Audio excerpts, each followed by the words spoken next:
So we've made a lot of improvements out there. One of the first things we did is got rid of some of the cover crops that had been used when it was basically an ag, and there were a lot of non-native species were basically the predominant plant life back there. So we eliminated that. We planted 400 native trees around the perimeter of the property, so that eventually will grow into a really beautiful natural buffer and sort of delineate where the property starts and ends for the public. We planted some native wildflower meadows with also warm season grasses, which has really come into fruition this year. It's absolutely stunning right now. All the flowers are in bloom. It's really cool. We had Lindstrom excavation come in and basically create some high ground where we could put a trail network that goes around the pond. We built a boardwalk around the back end of the pond, which gives people access to this really cool part of the property where you can see all kinds of wildlife, turtles, muskrats, herons, etc. And then just in the last couple of days, we broke ground on this little nature center. It's gonna be about a 1,200-foot building with a really nice deck that overlooks the pond on the property, which will basically be like the headquarters when we bring groups of students back there. So that'll be kind of the base of operations. It'll allow kids to get out of the weather or the heat. And then from there, we'll usually break our classes into small groups, and groups might be doing, catching critters out of the pond. Another group might be doing water chemistry. Another group might be doing wetland plant ID. We can bring the public back there. We can have music back there. It's gonna be a great spot. Not just for us, but for the public. I mean, the whole reason that we got involved with the property was to turn it into a land-based teaching center, which is really the one thing that we have never had. We have Sultana, which gets kids out on the big parts of the bay. We have canoes and kayaks where we can get kids out on some of the smaller waters, but other than this building where I'm sitting, we had never had a land-based part of our campus, and so that kind of fills that gap, and we're really excited about. It's such a short walk from this building and from the waterfront where we can also do joint hybrid programs where the kids might come to this building in the morning and head out to the preserve in the afternoon, or they might go paddling on Radcliffe Creek and combine that with a trip to the preserve. So it's got so much potential, and we're really, really fired up about it. Our summer's been really busy. Prior to the pandemic, we kind of all thought that 2019 was basically our peak year where we really had everything rolling, and then COVID hit and everything got shut down basically for 2 years. The schools really never got back to doing field trips really until this year, 2023.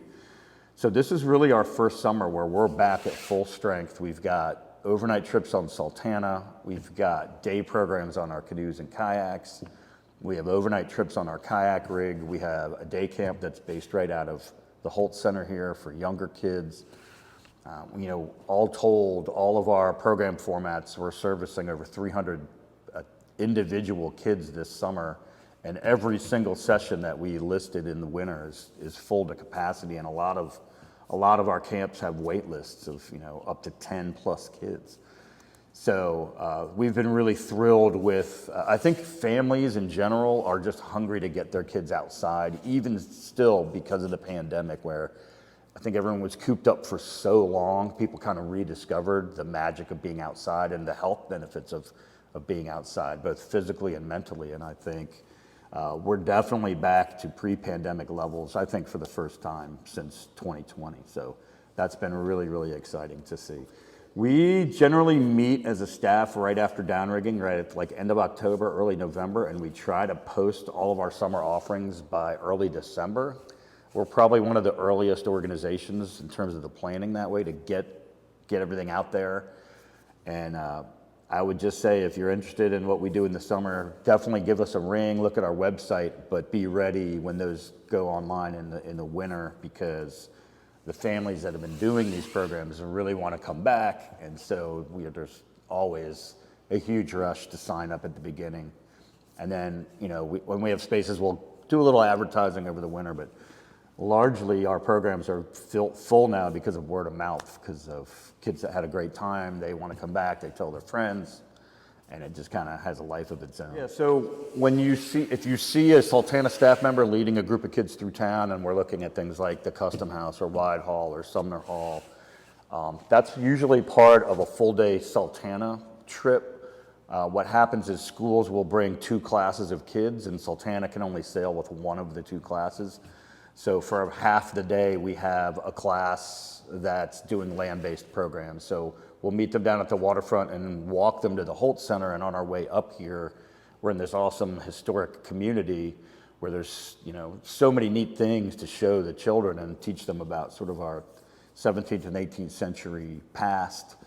And so that's what you see if you see us talking about, hey, Whitehall or like Flemish Bond brickwork. That's part of we call it a walking tour, where we kind of use the town itself as a living classroom, kind of like a Williamsburg that never became a park, which is really neat. It's a really unique thing about Chestertown. Yeah, what's awesome is you'll have a group of kids from, say, Garnett Elementary. They walk down to the boat, but a lot of those children have just never taken the time to stop and learn about all these buildings that they've probably walked past many, many times. But also, a lot of those kids don't come downtown as much as you probably think they do.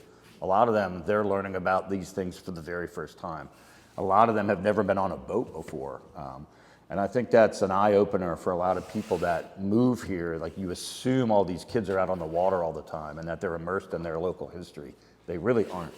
And so we feel like that's one of the most important things we do, is we connect young people in our local communities to their local history and the local environment, and just basically show them how interesting and fun it can be to learn about it. So Sultana right now, this is June 22nd, it's being hauled out and we're doing maintenance on the boat. So she's getting scraped and painted, which we do every year, and then she'll be running trips in a week and a half. She had a great spring. We're back again to like working with, I don't know if people realize, Sultana every single year takes out every fourth grader in Kent County out sailing. We take every fourth grader in Caroline County out sailing. We take every fourth grader in Dorchester County out sailing. We take every fifth grader in Talbot County out sailing. We take hundreds of Queen Anne's kids out every year, and a couple schools from Cecil County. So we really, that's our bread and butter, and we raise a lot of funding to make that happen. These aren't like wealthy school systems that could just throw a ton of money at field trips. So that's one of our proudest accomplishments, is that we serve so many Eastern Shore kids, and Sultana's just, it's really almost hard to screw up a field trip on the boat because it's such a cool platform. It's like a functioning historic artifact on the river. And there's so many neat things you can do when the kids get out there. So Sultana's going strong. Yeah, so Downrigging is coming up at the end of October. We have a wonderful fleet of historic ships coming back, and of course, a whole bluegrass festival as part of the festivities. We just made booking for the ships online live this week, and we've got a ton of orders already coming in. Again, last year, all the boats sold out for all 3 sails that they do. The music festival area was also very well attended, and it's really become kind of an iconic, weekend. And what's great about it is it gives back to the community as well. It's a great thing for us. It's a great promotional tool for the organization, but at the end of the day, we really do it mostly to give back to the town, because it brings so many people here. A lot of them stay for the whole weekend. They're booking our hotels and our B&Bs, and then they're patronizing our shops and our restaurants. And so we see it as a win-win for us and the community. So that's why we put so much time and effort into trying to put on a good show every year. Yeah, so a lot of people have asked me, are you ever going to do stuff for the town again? And I have to say, it's been wonderful being done here and having my evenings completely free to do whatever I want. But I'm not going to run for office again, but the town has reached out to see if I'd be willing to kind of serve as a consultant, sort of to assist with a project that the town has had as a dream for decades, to build kind of a waterfront walk where essentially a pedestrian could start at the foot of High Street and walk along the riverfront all the way, ideally, to Radcliffe Creek, and then circle back into town. So keep your ears open. There's a waterfront committee that hopefully I'll be chairing soon, and the first thing that I would like to do, if this all comes to fruition, is have a public charrette where we can kind of discuss the project, the vision for the project, inform people what's already been done, provide some ideas for how this might come to fruition, and then just let the public give feedback to the mayor and council, and kind of provide a roadmap for how to make this happen. And it's one of those projects that You just need to be on it and like grab it like a pit bull with a steak in its mouth. And it's going to be a multiple year project. It's not going to be cheap. But I honestly believe that if the town and the college and the community can all kind of get on the same page, and this trail, which ideally would be a waterfront boardwalk, starting kind of at the college's environmental center through the Phragmites Marsh, all the way down to Radcliffe Creek, and then back along Cross Street Extended, it would just be an awesome thing for not just visitors, but people that live here, to open up that access to the river, to really showcase the river and build upon investments that both the town and the college have already made at the marina and at the college's new waterfront campus. So hopefully we can, it's one of those things, there's been a lot of turnover at the college, there's been some turnover on the town's behalf, and just kind of to like reboot the whole thing and be like, let's get the public involved from day one and let's go. Let's make it.